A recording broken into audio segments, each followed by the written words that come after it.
हे TikToker दी अख्तर इहो confuse आहे हरामी त इनखे इहो इंसाननि में कीअं आयो आहे सम्झी न।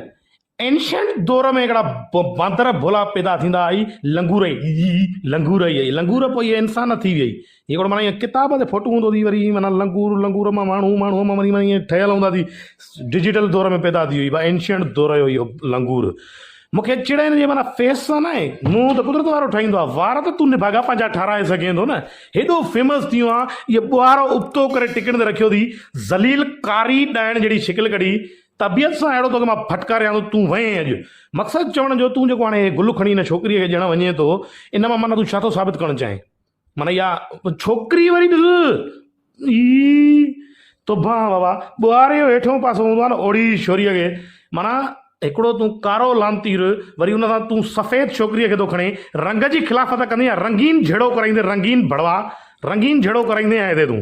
ख़ैर हाणे तुंहिंजी दिलि त ॾाढी चवंदी हूंदी छो त तूं एंशियंट भोलो आहे पंहिंजे दौर जो एंशियंट भोला तुंहिंजी दिलि त चवंदी हूंदी त इहो गुल खणी खावां पर हक़ीक़त में तूं इहो छोकिरीअ खे ॾियणु वई। हाणे दिलि तुंहिंजी न चवंदी वीडियो जीअं ख़तमु थी हूंदी न इन इहो खाधो हूंदी गुल वठी हुन खां इश्क बि इहो थी न बसि। पर उहे बि वरी ख़ुशि आहे मूंखे बि इंसानी नस्ल में हिकिड़ी ख़ूबसूरत भोली मिली वई आहे। हिन छोरीअ खे डमरू ॾे तूं वञ कराची सिग्नल ते ॿई नचो ऐं डमरूअ ते पैसा कमायो बाक़ी तव्हांजो ॿियो को कमु कोन्हे को दुनिया में।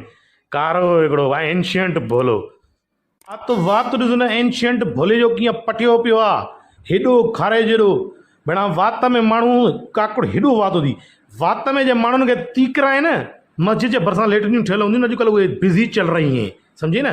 तुंहिंजो वात माना मूंखे लेटरिन जहिड़ो थो लॻे इंग्लिश कमोट मां इहो वात करे तूं माना जे माण्हुनि खे तीकरा आहे न फी माण्हू खां 5 रुपया वठे तॾहिं बि वॾो कमाए उन पैसनि मां वार ज़रूरु ठहिराइजांइ छो त तुंहिंजा जेके वार आहिनि न मूंखे नथो लॻे त तुंहिंजे लाइ का दुनिया में फणी ठही हूंदी। ॿुहारे सां वार सिधा कंदे ॿुहारे सां वार सिधा करे ऐं ख़ुशि थियण वारो हाई क्लास जो चुतियो भाई मूंखे असली ॾिठी यार इहे नथा वणनि।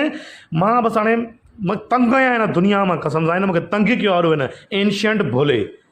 तूं हिकु ठीकु आहे वरी इनखे ॾिसण इलाही माण्हू ईंदा थी हुजूम ठाहे बीठा हूंदा थी त असां हिनखे ॾिसूं जीअं चिड़िया घर में नओं लंगूर ईंदो आहे त उनखे असां वञी मुंगेरा हणंदा आहियूं बुजा हणायां तोखे ईअं वॾा ईअं ॾेखारियां हिन लकीर में त ईअं बुजो चई थो हिकिड़ा बुजा ईअं परे करे थी थिक थी इहे न तोखे ईअं वेझो ईअं लिंबियल बुजा ॼाए ईअं मुंहं ते 2 महीना ईअं हथु मुंहिंजो छापिजी वञे का तक़दीर खुलाई।